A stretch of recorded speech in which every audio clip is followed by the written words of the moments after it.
Coming up on Network Africa. Attack on Chad military base kills at least 40 soldiers on Macron Island.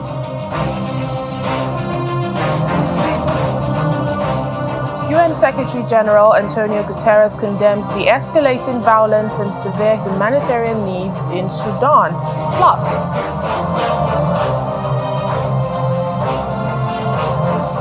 French President Emmanuel Macron on a 3-day visit to Morocco.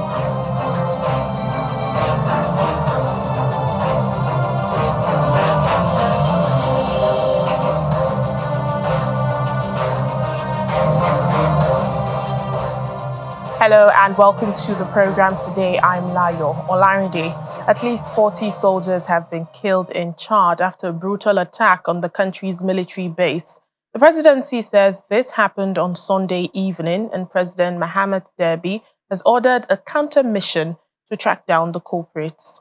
The attack reportedly happened on an island called Bakharam in a vast marshy region that was once covered by the waters of Lake Chad before its dramatic shrinking in recent decades. Well, no suspects for Sunday's attack are named in the presidency's statement, but the area is close to the border zones of Nigeria and Niger, where Islamist militants are known to operate.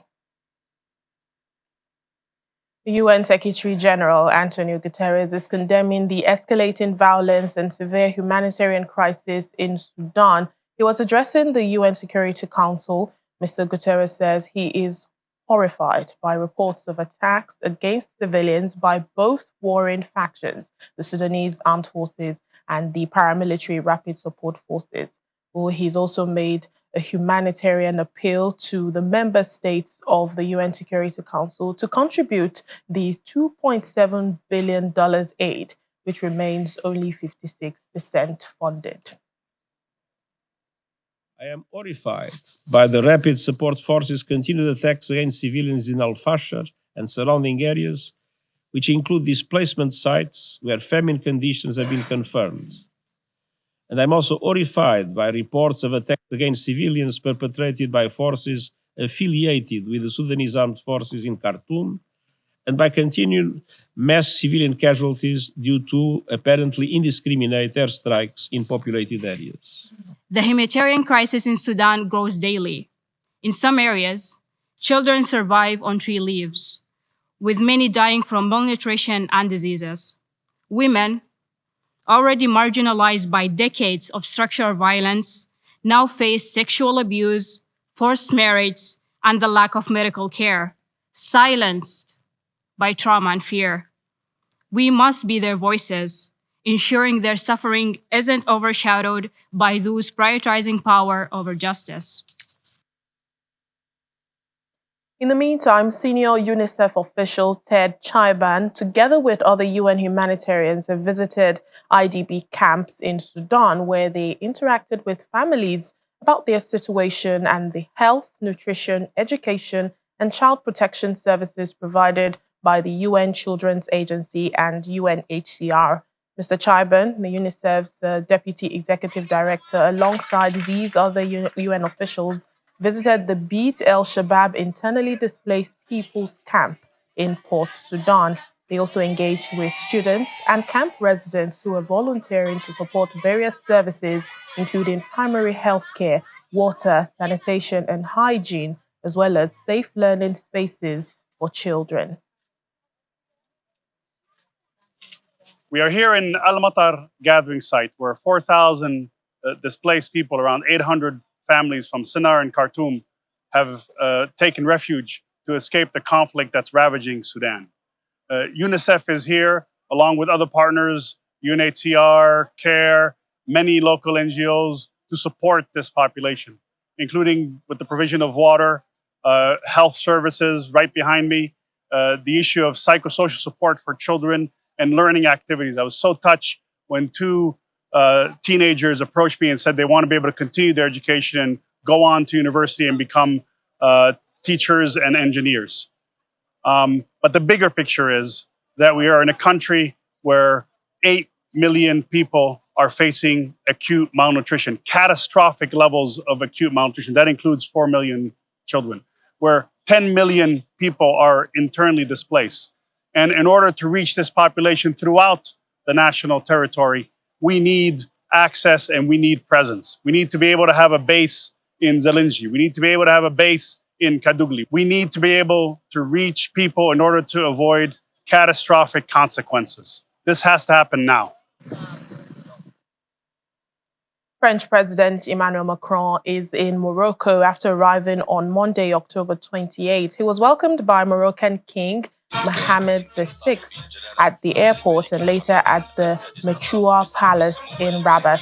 Mr. Macron is on a 3-day official visit accompanied by a delegation of politicians and businessmen to discuss joint economic projects. Following their talks, Mr. Macron and King Mohammed VI expected to sign several agreements which aims to foster cooperation in areas such as energy, water and education, further bolstering ties between both countries. Well, the agreements are set to be worth around 10 billion euros. Mr. Macron's trip to Morocco is the first in 6 years, and it comes as immigrants, including North Africans, are facing continued scrutiny in France, and while France reassesses its role in its former colonies throughout Africa.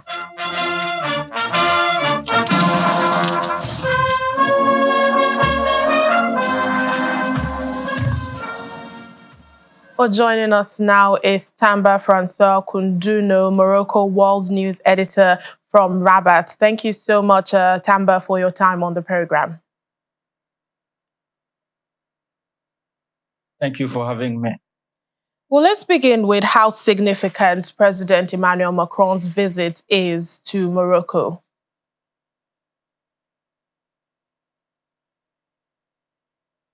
To be honest with you, I can confidently tell you that at this moment, at this point in time, I'm not sure anyone can tell, adequately what the significance of the visit is.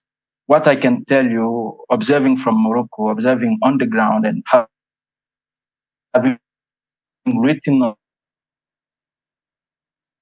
on Moroccan-French relations for 5-6, positively shocked, but the scope and the rapidity of what is happening. Because just remember that 2 to 3 months ago, no one was ever thinking that France under Macron would recognize Moroccan sovereignty on Western Sahara.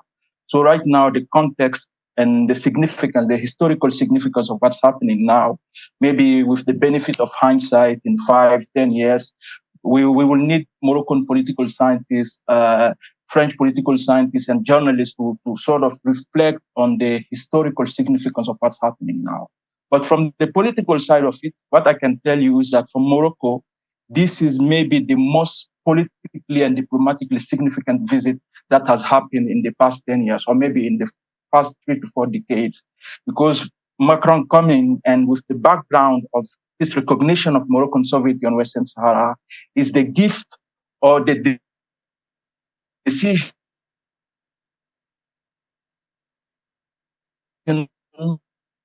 or the French move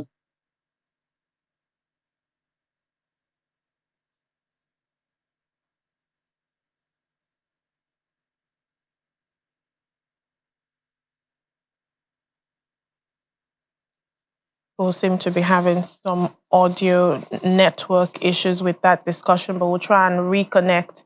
We'll try and reconnect with Tamba. If you can hear me, what more can you tell us about the deals that were signed, amounting to, we understand, about 10 billion euros? How will the funds be distributed?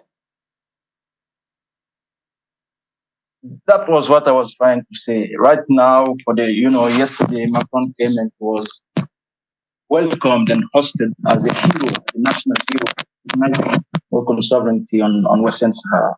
So what happened today is that they signed 22 deals in a wide range of issues like security, trade, transport, you name it. So, we've been covering since the morning, we've been writing about what's happening, the meetings that Macron has had, his speech at the parliament. So right now, maybe we need time to know, and in the coming days, I think the Royal Palace will make some more statements, the Foreign Ministry will make some more statements, we'll know and be able to grasp the scope of what's happening. But yeah, it's 10 billion. It's huge. So economically, it's huge. Politically, it's huge. Diplomatically, it's huge. As I was saying, just look at the number. You look at the background. You look at the context, political and regional context. What's happening? Whatever you can say now cannot really, let's say, describe the significance of it. But yeah, it's huge, significant, and in the coming days we will have more details about the distribution of the 10 billions. For now, all we know is that it's education, it's health, it's everything. So, as they said, Macron said it's a new page. They are opening a new page in French-Moroccan relations, and I was skeptical, but now it's really happening. So maybe we'll make sense of it in 5, 10 years, or maybe 1 2 years, historically speaking. And we understand, it's a 3-day visit for President Macron. What are the other plans, on the schedule?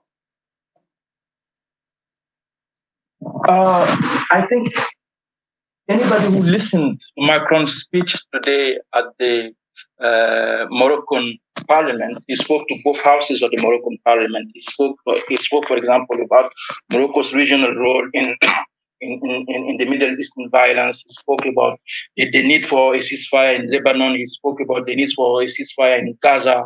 He spoke about security in the Sahel region, although not quite explicitly, but he was implicit there in that. And he spoke in all those details. He spoke about what he called Morocco's principled commitment to peace and stability in the region. So reading from that, what I can tell you is that Morocco has its own agenda, political agenda. For Morocco, it's all about Western Sahara. Yes, there is economy side, there is everything related to education. They signed, for example, an agreement for increasing the number of Moroccan students in what they call the Grande École in France, the top French schools.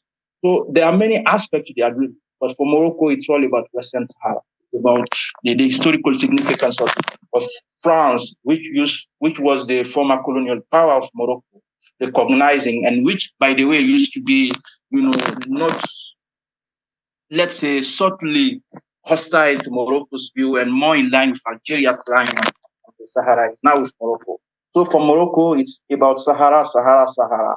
And for France, maybe, this is my own reading as an analyst, I think for France, it's more about doing what some people have called the diplomatic remontada in Africa, because if you've been following French foreign policy in Africa, you know that it's been in a very bad shape. It's been in a bad shape in the Sahel, in Burkina Faso, in Mali.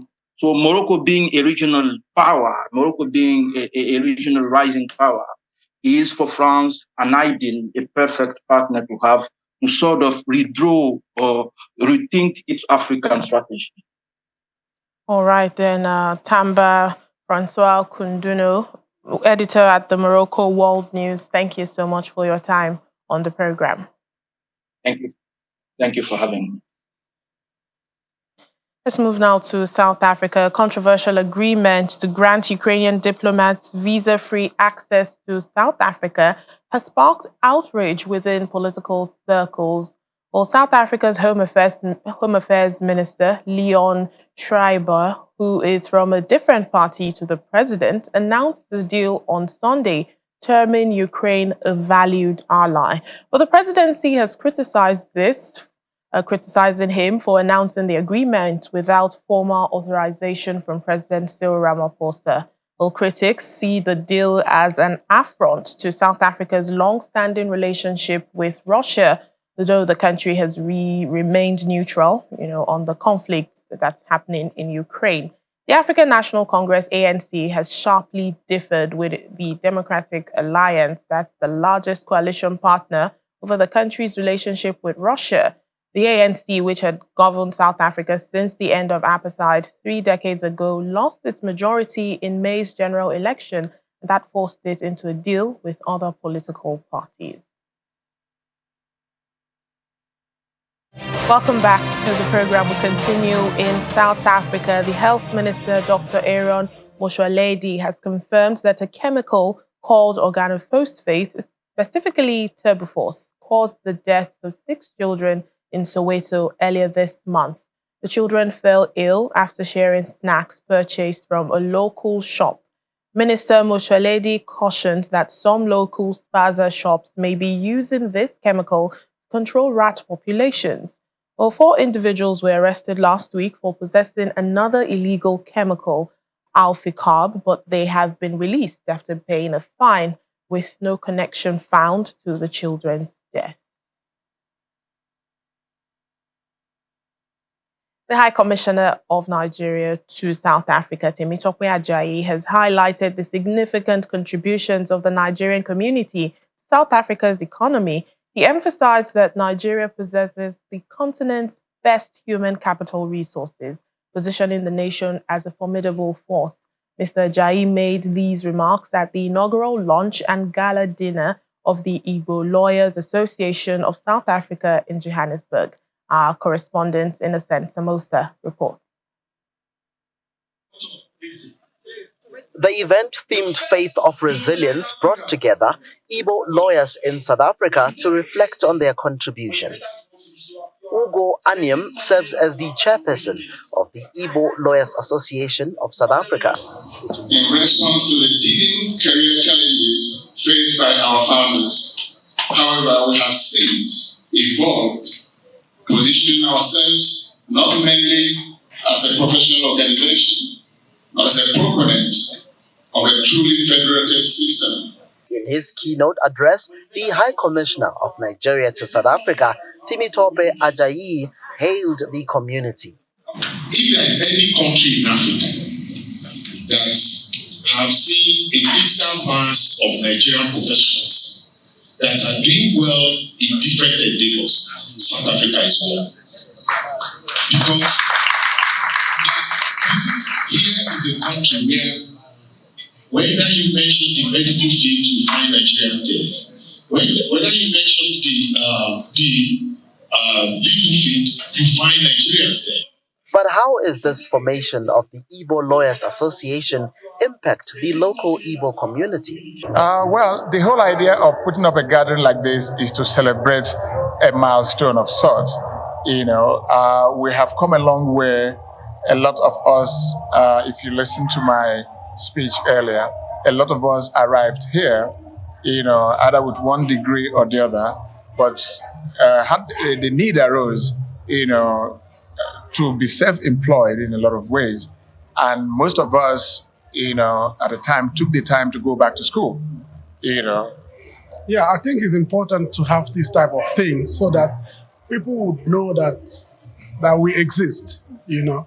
Like the High Commissioner was telling me that he wants to meet with me in his office so that we can discuss on bringing people like me together more often. The High Commissioner of Nigeria to South Africa, Temitope Ajayi, urged the leadership to expand the scope of the organization and consider renaming it the Nigerian Lawyers Association of South Africa. Now, in response, the chairperson of the association stated that they would take this suggestion into consideration. From Johannesburg, South Africa, Innocent Samos, Channels Television News.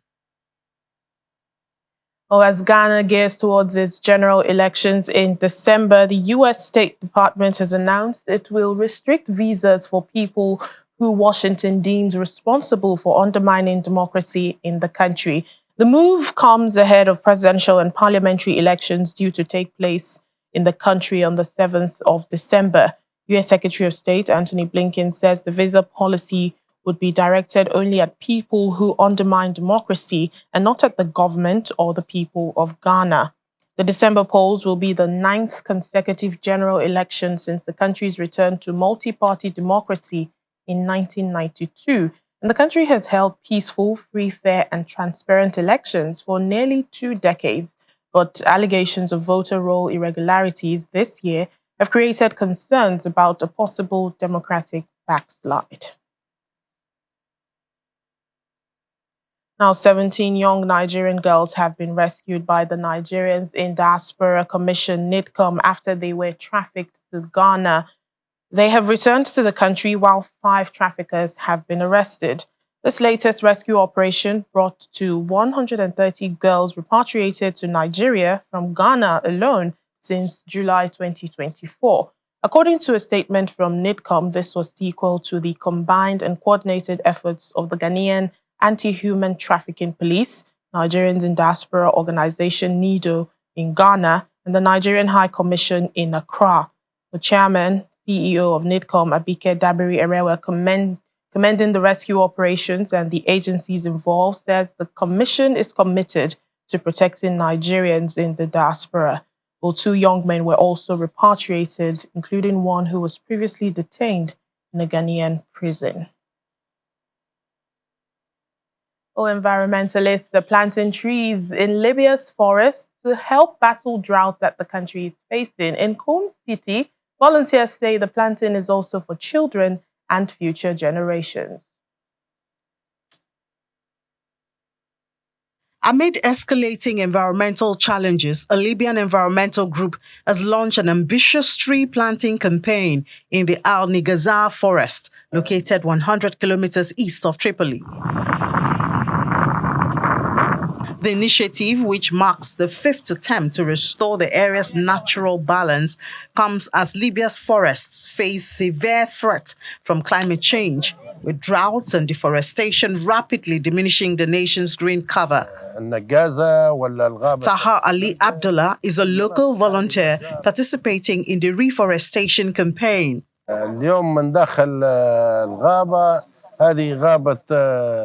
Due to climate change and global warming, which the world is facing and that has also affected Libya, we are today in the Homs area, specifically in Al Nigazia. This area has experienced drought and the trees have dried up. We are trying as much as possible to compensate through reforestation, and we have already planted trees in this area. This campaign is perhaps the 5th or 6th one. It's the 5th, and we are trying to change the environment and climate as much as possible. If each person starts with their area or region with what they can do, we will reach better results, God willing. Every year, climate activists devote time to planting some trees in the hope of preserving and restoring the green cover.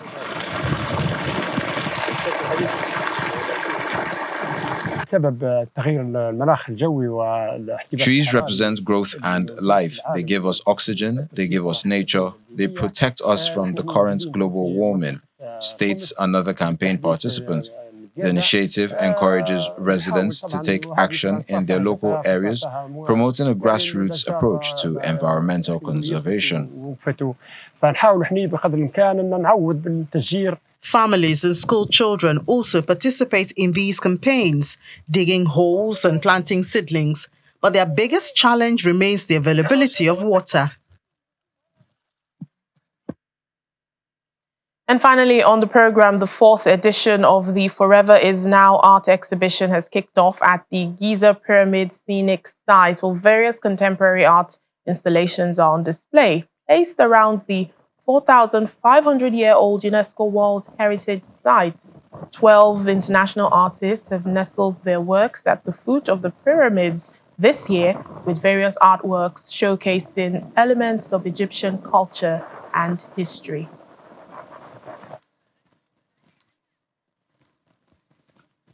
I would like to put an installation between the virtual and the reality, So when you see through the squares, you can understand how you look in a new point of view, in a new vision, the pyramids. This installation is about geometry in the space and also perception of colors. Geometry because I put 3 squares in front of the 3 pyramids. So the blue, the red, and the green are the primary colors in the virtual reality. I bring 2 tones of Nile clay, and I'm modeling this boat in the clay of the Nile here on the site, directly on the site.